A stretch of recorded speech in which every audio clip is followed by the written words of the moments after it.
இயேசுவின் நாமத்தினாலே இந்த மதிய வேளையிலே உங்களை அன்போடு கூட வாழ்த்துகிறேன். குயவனே என்ற நிகழ்வின் அடிப்படையிலே ஜெபத்தின் மேன்மையை குறித்து நாம் தியானித்துக் கொண்டே இருக்கிறோம். இன்றைக்கும் சங்கீதம் 85:4 நாம் வாசிக்கின்ற போது, எங்கள் ரட்சிப்பின் தேவனே நீர் எங்களை திருப்பிக் கொண்டு வாரும் என்ற ஒரு வசனத்தை நாம் வாசிக்க முடியும்.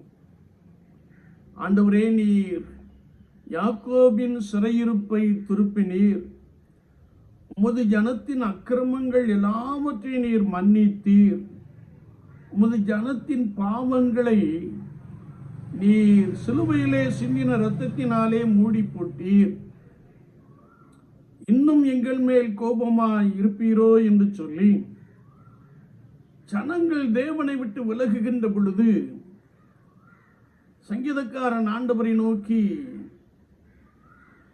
மிகுந்த உருக்கத்தோடு கூட பண்ணுகின்ற ஒரு விண்ணப்பமாக இதை நாம் காண முடியும். எங்கள் ரட்சிப்பின் தேவனே எங்களை திருப்பிக் கொண்டு வாரும் என்று சொல்லி ஆண்டவரை நோக்கி கூப்பிடுகிற ஒரு வார்த்தையை நாம் இங்கே வாசிக்கிறோம். என்னை கேட்டுக்கொண்டு இருக்கிற என் அன்பு சகோதரனை சகோதரியே, நானும் நீங்களும் ஆராதிக்கின்ற கர்த்தராகிய இயேசு கிறிஸ்து மன்னிக்கிறதில் தயை பெருத்தவர். எப்பேற்பட்ட பாவியையும் அவர் மன்னிக்கிறவர் என்பதை நாம் நன்றாய் அறிந்திருக்கிறோம். எனவே நாம் தேவனை விட்டு எதிலே விலகினோம் என்று சொல்லி நம்மை நாமே நிதானித்து அறிந்து கர்த்தரண்டை நம்மை திருப்பிக் கொள்ளுகின்ற பொழுது, ஆண்டவரே என் பாவத்தின் தோஷத்தை மன்னித்தீர் என்ற வசனத்தின்படி எங்களை மன்னியும் ஆண்டவரே என்று நாம் ஆண்டவரை நோக்கி கூப்பிடுகின்ற பொழுது, ஆண்டவர் நம்முடைய அக்கிரமங்களை நம்முடைய பாவங்களை மன்னித்து தம்முடைய சொந்த குமாரனாக குமாரத்தியாக ஏற்றுக்கொள்ள அவர் போதுமானவராக இருக்கிறார். அது மாத்திரமல்ல, உமது கிருபையை எங்கள் மீது அளவில்லாமல் விளங்க பண்ணும், உம்முடைய நன்மையை எங்களுக்கு தாரும் என்று நாம் ஆண்டவரை நோக்கி கேட்கின்ற பொழுது, ஆண்டவர் தம்முடைய கிருபையை நமக்குள்ளே விளங்க பண்ண போதுமானவராக இருக்கிறார்.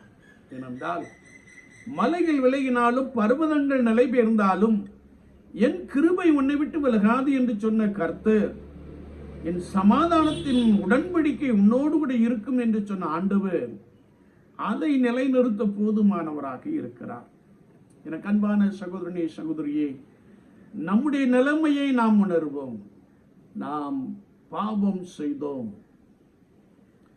நாம் அக்கிரமத்திலே உழந்து கிடக்கிறோம் என்பதை அறிந்து நம்மை கர்த்தருடைய சமூகத்திலே தாழ்த்தி அர்ப்பணிக்கின்ற பொழுது, அவர் சிலுவையிலே சிந்தின இரத்தத்தினாலே நம்மை கழுவி ரட்சிப்பை நமக்கு வஸ்திரமாக உடித்து அபிஷேகத்தை நம் மீது வைத்து அவருக்கு பின் சென்று வரும்படியான கிருபையை கர்த்தர் கொடுக்க போதுமானவராக இருக்கிறார்.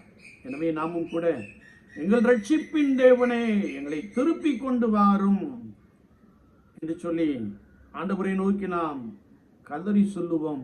அவர் நம்மை ரட்சிப்பார், அவர் ரட்சிப்பின் சந்தோஷத்தை கொடுப்பார், நீங்கள் மகிழ்ச்சியாய் நடத்தி கொண்டு போகப்படுவீர்கள். ஆமேன், ஆமேன்.